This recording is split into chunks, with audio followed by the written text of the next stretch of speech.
कलमा नहीं आता है। अच्छा, मेरा खतना भी नहीं हुआ है। क्या क्या कहना क्या चाह रहे हैं भाई आप? लेकिन कोई माइकल लाल नहीं है जो ये कहने से मुझे रोक सके भारत माता की जय और हर हर महादेव। ये सुन ले हर कोई, ठीक है, ये सुन ले हर कोई। मुझे गर्व है, मैं भारतीय हूं और हिंदू हूं। कलमा नहीं आता है लेकिन मुझे राष्ट्रगान आता है। और आज जो ओछी घटिया राजनीति कर रहे हैं, इस पे मैं अगले भाग में आऊंगा। एक बात जरूर कहूंगा, ये समय ओछी घटिया राजनीति करने का नहीं है। अभी बदत है भाई, अभी बदत है। हमारे देश में जो अभी पहलगाम में हुआ और जो लोग भी शहीद हुए, जितने भी हमारे भाई बहन बच्चे जिन्होंने भी जो परेशानी झेली, पहली बात तो मैं खेद व्यक्त करती हूं। और पूरे हिंदुस्तान में आज जो गुस्सा है, उस गुस्से के साथ साथ कुछ सवाल भी हैं। और सवाल वही है जो मुख्यमंत्री नरेंद्र मोदी जी ने प्रधानमंत्री मनमोहन सिंह जी से पूछे थे। आज वही सवाल मैं कांग्रेस की प्रवक्ता होने के नाते अपने देश के प्रधानमंत्री नरेंद्र मोदी जी से पूछना चाहती हूं। और आप सुनिए कि क्या सवाल थे, और अगर क्या विपक्ष, जब वो विपक्ष में थे और वो सवाल पूछा करते थे, तो क्या वो गलत करते थे? और आज अगर वो विपक्ष सवाल कर रहा है तो वो विपक्ष कैसे गलत हो गया? मैं वही सवाल और वही रिकॉर्डिंग आपको सुनाना चाहती हूं। आप सुनिए, ताकि गौरव जी जो यहां कह रहे हैं वो भी दूध का दूध और पानी का पानी हो जाए।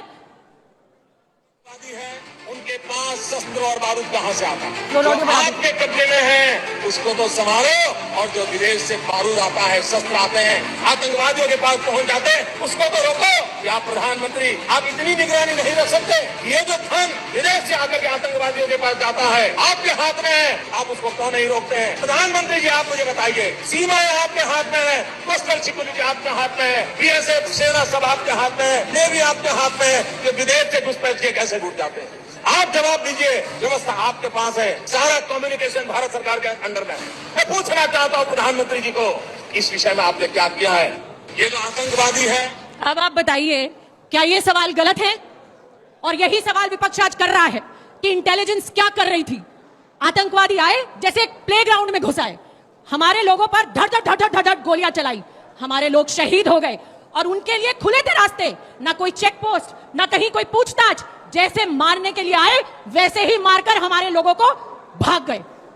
कोई पूछताछ नहीं, कोई देखने वाला नहीं, कोई बताने वाला नहीं। मैं एक न्यूज रिपोर्ट देख रही थी जिसमें कहा कि 70 से ज्यादा आतंकवादी हमारे देश में घुस गए। ये इंटेलिजेंस की रिपोर्ट है, जिसके लिए सरकार की मार्च और अप्रैल में मीटिंगें भी हुई। लेकिन मीटिंगें होने के बाद आपने क्या किया? पहलगाम जैसे एरिया, सेंसिटिव एरिया को आपने एक भी आर्मी का जवान वहां 2000 से ज्यादा पर्यटकों के लिए छोड़ा नहीं। मुझे बताओ मेरे देश के बच्चों, क्या ये सवाल वाजिब नहीं है? वाजिब नहीं है? क्या हमें नहीं पूछना चाहिए एक सुर में सरकार से? अगर मुंबई अटैक पे शिवराज पाटिल इस्तीफा दे सकते हैं, तो आज अगर हम अमित शाह से सवाल करते हैं तो क्या गलत करते हैं? बताइए, गलत है? गलत है? गलत है?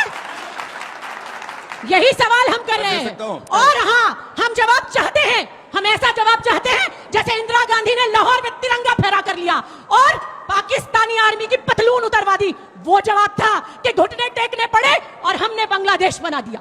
ये जवाब हमें चाहिए। ठीक है, अब बातों से, लंबे लंबे भाषणों से, शेरों से, चुनावी रैलियों में वोट मांगने से शहीदों के नाम पर काम नहीं चलेगा। अब इस पाकिस्तान के घर में घुस के इनको उतनी ही गोलियों से भून कर हमारा बदला पूरा होगा, और इनको ये बताना पड़ेगा। और इस सरकार को अब तो पहली बार हमने देखा है, जो लोग कहते थे कि आतंक खत्म हो गया, पहली बार कल ऑल पार्टी मीटिंग में उन्होंने कहा कि चूक तो हुई है। हम भी वही सवाल कर रहे हैं कि आखिर कैसे हुई है? जो आप आज बता पा रहे हैं कि 4 लोग आए, चले गए, उनकी तस्वीरें आज रिलीज हो रही हैं, उससे पहले ये इतनी जल्दी काम क्यों नहीं हुआ कि हमारे वो 28 लोगों की जान बच पाती? गौरव जी, सबसे पहले तो इन्होंने क्योंकि 26/11 का जिक्र किया, तो मैं बता दूं, हमारी वीर सेना तब भी उतनी ही वीर थी। मैंने बताया, Balakot air strike, surgical strike घुस के ठोका पाकिस्तान को। Fali Homi major air chief marshal थे यहाँ पे हमारे साथ, सेना के खड़े ऑफिसर भी बताएंगे। उन्होंने मनमोहन सिंह जी से कहा हम पाकिस्तान की सेना को नेस्तनाबूद कर देंगे, लेकिन कोई अनुमति नहीं दी। ये फर्क है। दूसरा सवाल कौन पूछ रहा है? अरे पहले रॉबर्ट वाड्रा से तो कहो, अभी तो चिता भी ठंडी नहीं हुई थी। रॉबर्ट वाड्रा ने कहा ये आतंकी हमला इसलिए हुआ है क्योंकि ये सरकार हिंदुत्व को बढ़ावा देती है। आतंकियों की गलती नहीं है, पाकिस्तान की गलती नहीं है। और दूसरी बात, क्योंकि देश का मुसलमान जो है ये कमजोर महसूस कर रहा है। हमने कांटों से जख्म नहीं खाए हमने, फूलों से जख्म खाए हैं। 26/11 का हमला हुआ, राहुल गांधी सुबह 3 बजे तक डांस कर रहे थे। अब आप बताइए, राहुल गांधी की ये न्यूज है। अभी तो मैं आपको बोला नहीं था। और कश्मीर जाने की बजाय चुनावी रैली बिहार में कर रहे हैं। मैं जवाब ले लूंगा। इनसे क्या मदद लेंगे? तो पीछे से खंजर मारते हैं, आस्तीन के साथ हम ही को डरते हैं। पाकिस्तान के दो टुकड़े करके बांग्लादेश बनाते हैं। जो राजनीति में फर्क इतना है। शेर इंदिरा गांधी थी। अरे चिल्लाएंगे, हम बोलेंगे भी। तुम डांटोगे तो यहाँ सबको डांटने में लगे हुए हो। तुम्हारे डांट में आने वाले नहीं। नहीं, जिनको डांटा वो नहीं डांट पा रहे हैं। चलाइए मत। डांट नहीं सकते। इनकी हैसियत हम लोग को डांटने के लिए बनी है, वहाँ नहीं कर पा रही है, वहाँ नहीं। लेकिन सवाल है कि अब कड़ी निंदा और आलोचना से ज्यादा देश का सेंटिमेंट है कि हम कुछ करें। वो क्या हो सकता है? हम क्या कर सकते हैं? अंजना, जय हिंद। जय हिंद। पहली बात, हम सबको समझना चाहिए कि पाकिस्तान आर्मी चीफ आसिफ मुनीर का इरादा क्या है। उसका इरादा बहुत क्लियर है कि भारत को तोड़ना, और स्ट्रैटेजी है हिंदुस्तान में झगड़े कराना। जो अंग्रेजों ने कराया था 1947 से पहले, वो झगड़े हैं कॉम्युनल झगड़े, मतलब धर्म पे युद्ध। यह पाकिस्तान की स्ट्रैटेजी है। और आपने देखा ये जो पहलगाम अटैक भी हुआ है, उसका पूरा इरादा था। आपने देखा क्या हुआ वहां, वो कलमा पढ़ाना और चेक करना कि ये मुसलमान है कि नहीं। तो ये देश में एक लहर करवाना चाहते हैं, हिंदू मुसलमान और लोगों के बीच में धर्म युद्ध कराना। हमको उस चुंगल में नहीं फंसना है। मैं कश्मीर में 4 साल नौकरी किया हूं और अफगानिस्तान में भी था। मेरा तजुर्बा अफगानिस्तान में यह है, अफगानिस्तान में पूरी पॉपुलेशन मुसलमान है। अफगान लोग को खराब किसने किया? यह अफगानिस्तान इतना तरक्की देश था, उसको खराब किया पाकिस्तान ने। क्यों किया वो बात की बात है। लेकिन आज भी पूरा अफगानिस्तान पाकिस्तान को नंबर 1 दुश्मन मानता है, मुसलमान और मुसलमान। आप देख लिए, यही पाकिस्तान आज हमें तोड़ना चाहता है। तो कहने का मतलब है हमें यूनाइटेड रहना चाहिए, जैसे इन्होंने बोला। जी, अगर आपकी सरकार इस वक्त होती तो क्या करते? देखिए, सीधी और साफ बात है अंजना जी, कांग्रेस ने तो पहले भी करके दिखाया और आज भी हम उसी स्टैंड पर हैं।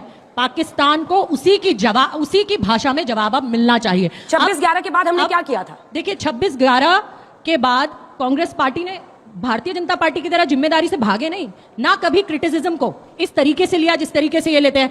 आप ही सारे चैनल बड़ी मुखरता से कांग्रेस की सरकार से सवाल पूछ पा रहे थे और जिम्मेदारी लेकर इस्तीफे भी हुए। और सीधी और साफ बात, हमने तो पाकिस्तान के 2 फाड़ किए, पहले भी किए। लाहौर में झंडा फहराया, उनको घुटनों पर लाकर खड़ा कर दिया। और हम आज भी तैयार हैं। हम तो ये कह रहे हैं, हम अपने हिंदुस्तान की सरकार के साथ खड़े हैं। आप जो भी निर्णय लें, जैसा भी लें, लेकिन अब मुंह तोड़ जवाब दीजिए। अब वो वक्त आ गया है। कभी नहीं कर सकते। आज जो बदलाव आया है, मैं जरूर बताना चाहूंगा। हमारे पास राफेल है, हमारे पास S-400 मिसाइल सिस्टम है, अपाचे है, चिनूक है। आज जो सैनिक को चाहिए वो जरूरत है उसकी पूरी, और उसका जज्बा जो है वो तिरंगा छू रहा है, आसमान छू रहा है। हमें कोई रोक नहीं सकता है। कुछ दिन की बात है, आपको पता चल जाएगा। कांग्रेस और समाजवादी पार्टी से है, अभी पाकिस्तान धर्म के नाम पे हमें बांट रहा है, जिसका उदाहरण आपको देखने को मिला है। आप जातीय जनगणना करवा के आप हमें जात में बांटेंगे तो उसका क्या नतीजा होगा सर? इस पे आप जवाब दीजिए। छोटे छोटे सर, आप तो ये कहते थे बीजेपी से सवाल है कि आप पीओके भी वापस ले लेंगे। आज हमारे घर में आतंकवादी आ रहे, चाहे वो पुलवामा का हो, चाहे वो शरणार्थी पे अटैक हो, चाहे वो ये हो। सर, हम कब तक, हमारी सिक्योरिटी कहाँ है? पुलवामा अटैक हुआ था तो सत्यपाल मरी गवर्नर जो थे वो बोले थे कि अगर ये हेलीकॉप्टर मिला होता तो अटैक नहीं होता, सब बच जाते। तो ऐसे ही यहाँ पे सिक्योरिटी कहाँ थी? क्यों हुआ अटैक? पहलगाम जैसे पर्यटन स्थलों पर क्यों सुरक्षा इतनी कमजोर रही, जबकि ये मतलब हमले के मेन लक्ष्य होते हैं? मेरा सवाल है कि पाकिस्तान को तो जवाब देना ही है, लेकिन सारे पार्टी जब एक साथ अभी भारत को लेकर एकजुट हुए हैं, तो इस समय मेरा ये सवाल है कि जो वहाँ का जो आतंकवादी का जो हमला हुआ वो लोकल्स के कनेक्शन के कारण हुआ, तो वो लोकल के कनेक्शन आतंकवादियों से, पाकिस्तानियों से टूटे, इसके लिए आप लोग क्या कर रहे हैं? ठीक है, बैठ जाइए। अभी इन्वेस्टिगेशन का आखिरी कड़ी आ जाए, उसके बाद मेरा प्रश्न गौरव जी से है कि जो आतंकवादी है वो पूछते हैं कि आपका धर्म क्या है और उसके बाद गोली मारते हैं, और आप बात कर रहे हैं कि हिंदू और मुस्लिम की यहाँ पे बात कर रहे हैं, तो आप भी कहीं ना कहीं वही काम नहीं कर रहे हैं? वह क्या सीन है